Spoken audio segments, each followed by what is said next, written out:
Hi,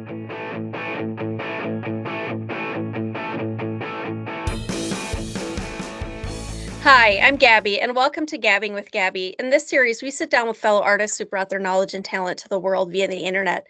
It's a chance for them to set aside their work and to tell us more about their journey. Our guest today is Joe. Joe, please introduce yourself. Oh, my name's Joe. Last name's Fish. I live in southern Michigan. Um, I'm a tattoo artist, a pinstriper, and recently started doing oil painting wet on wet. Awesome, awesome. So, what brought you to doing oil painting, first of all? That is something that I grew up and always wanted to try, just never really took the time to try. Mm-hmm. Uh, the ever expanding world of art, as something piques my interest, I get involved and I try it. Mm-hmm. What do you do for work? I am an actual welder. I make airplane parts. Wow, So, that's a well, responsible job. very hands-on type stuff. Yeah, don't want to screw up that job. No, no. People's lives depend on that. Yeah, no kidding. That's a lot of pressure. Awesome. Okay, so what came first? Tattooing, pinstriping, what came first? Tattooing. Hmm. And when did that start?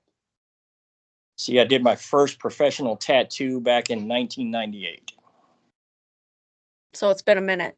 Yeah, yeah. Yeah. More than 20 years. Wow. Good for you. Good for you. What got you into that? Just an idea. And somebody said something to me on a sketch I had done, and it just kind of stuck. Hmm. Some people have that eye for, doing that sort of doodling type of stuff, which I think comes along with tattooing. So, Yeah. No, yeah. it would be when I was out with friends at the bar, shooting pool, anything like that. When I had downtime, I would be drawing something on a napkin or a piece of Hmm. scrap paper somewhere. Hmm. I have siblings that are like that, and I think that they're so talented because I don't have the eye for it. So good for you. Yeah. Yeah. Okay. So, when did you get into oil painting? I would say um, 2 months ago, just right after Christmas. Okay. And what got that started? Uh, just the idea of it, and then my daughter got a paint set and an easel for Christmas present. And that day, I went downstairs and painted a painting, which hangs on the wall. My wife is really good about keeping the first of every type of art that I do Yeah. handy. Yeah. Yeah, that's a good idea. I always tell people to hold on to that first one. I threw mine in the garbage and I could kick myself for it. So far Day in this one, process, yeah, so far in this process of oil painting, what has been easy for you?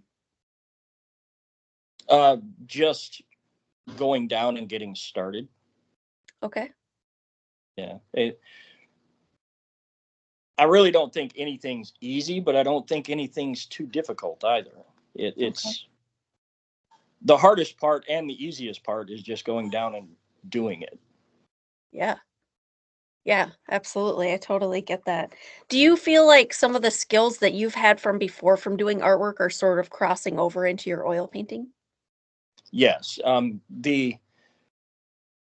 the way to manipulate your wrist and get your hand in certain positions is definitely helpful for all the things that I do with my hands. Um, but at the same time, art is encompassing. So if you can do it in one form, really, I don't believe there's any reason why you can't do it in another form once you make the adaptation of technique. Hmm. Yeah. I think especially if you have a drive for it. Yeah, I tell people all the time, the ability to do it is not the skill; it's the imagination is where the skill is. If you can see it here, you can do it there. Mhm. Yeah, and not all artists have that ability to see that stuff. That's actually a really good and important talent to have in art, so I totally agree. Yeah, the talent is the imagination. Mhm. All the Yeah, rest, applied technique. sure. Yeah, absolutely. So why did you start creating, like, digital content? As just a way to document the process. Mhm. Um, like I said, with the pinstriping stuff that really got it started, it was just a matter of recording the process so I could review what I was doing and see the advancements in technique and how much cleaner the design process got, the reduction of time and efficiency within the process. So Mm-hmm. I just kind of kicked it off to for myself to have a personal record of the timeline. Mm-hmm. That's interesting because I've asked a lot of people that question, and that's the first time somebody else has given me the same reason that I started doing it as well. Yeah. So, yeah, it's amazing just to be able to look back and see what you've done and critique it that way too. Yeah, just to have the ability to review your own work under your own eye, and you're the worst critic you're ever going to have is yourself. Yeah, absolutely. Absolutely. So you do this pinstriping. Can you tell us a little bit more about maybe the history of that and how you got into it? Well, I got into it because I started gathering parts and tinkering with an old 1970 Triumph project that is still ongoing, but I want to do all the paint work myself. I want it to have pinstriping on it and some custom lettering like gold leafing and things like that. So in that process, I figured I better learn how to do it. So I bought a brush and bought a can of paint and grabbed a piece of acrylic that I had laying around and started tinkering with it. Little did I know it was something that became addictive. It was just, doing it over and over and over. And the feeling I got with it was calm, peace, and there was nothing else but what I had in front of me. So really the art is all about the feeling I have while creating the art. And that calm just doesn't come from anywhere else. So it's the ability to put everything else around you to bed and focus. It's a hyper focus. Yeah. And the history of it is uniquely American. Um, a sign painter out in California, I believe it was. I think it was the California area. And somebody came in with some scratches on the car, wanted him to do something with it. So he started making little C shapes and circular cuts with a specific type of brush. And it became the first pinstripe design on a car. And then it just grew from there, one after another. And then it spread out throughout California and the rest of the country in the car culture. So, Hmm. That's fascinating. Is there a certain type of paint or a certain type of brush that you use to do that kind of work? yeah, there's several different brushes. You have a scroll brush, which is a very long, thin, round brush. It's like a liner, except it's double the length of what your liner and my liner would be for painting with oil. It's I think the fibers, they're natural hairs, and you have synthetic hair blends, all different kinds of brushes. So there's a lot of snap to the brush, a lot of firmness. Mm-hmm. And then you have your daggers and your sword brushes, which they're shaped exactly how they sound, like a knife blade. Mm-hmm. And they're very long. The paint you use is enamel. It's an oil-based sign paint. A lot of people use paints like One Shot, Alpha Enamel, which are all made in the U.S. Mm-hmm. And they're UV resistant, so they're durable paints. Mm-hmm. Do you do custom work for people then? If they request it, yes, it's Mm-hmm. all a negotiation. I have a couple of pieces I'm working on now for a local guy. And he Mm-hmm. keeps me pretty busy with stuff. Find some pretty unique things for decorating. Mm-hmm. And so you've kind of taken this stuff that originally was done on automobiles and you started doing it just on, pieces of work, right? Yep, You pieces of want to wood, show pieces us? of metal, anything around. I think one of the smallest things I've got to paint was an old A10 Warthog cannon shell. Oh, That cool. one of my buddies in Oklahoma actually asked me to paint something on it. So Okay. And do you have some stuff that you want to show us then that you've done? yeah, I got some stuff right here. Awesome. This one here, let's see if we can get it to focus. There it is. Yep. For a second. My middle daughter really likes the sea turtles. So Wow. That is phenomenal. That is just beautiful. Wow. And then we have the Phoenix here, very long and thin. This is scroll pinstriping right here. Very circular and flowing, takes body and shape with line weight. And Wow. Wow, that is so beautiful. That is so beautiful. My goodness. the color choices are just as important as the contrasting to the background. Oh, So, yeah. Oh, yeah, absolutely. uh, Absolutely. the metallic green that's here with the yellows and oranges that are here, the gold, and then Mhm. of course the white for just a very highly contrast color. Kind of. Wow. God, that's beautiful. What a beautiful piece. Very nice. Okay, so who inspires you to do work? Oh, you got something else for us. Show us the other piece first. Yes, and then you have the what's known as the flying eye, which is a Von Dutch original type variation. Um, Yeah. Also, the man credited for creating this particular adaptation of an art form. Mm-hmm.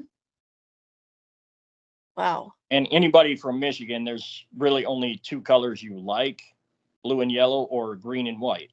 Mm-hmm. Yeah. So Awesome. Okay, so back to my question. Who inspires you to do artwork? I don't think anyone in particular inspires me to do artwork. Um, I think it's just an internal drive to do it. Mm-hmm. Do you have any professional Say that again. Do you have any professional training in doing art? None. Okay. Wow. It's all self-taught.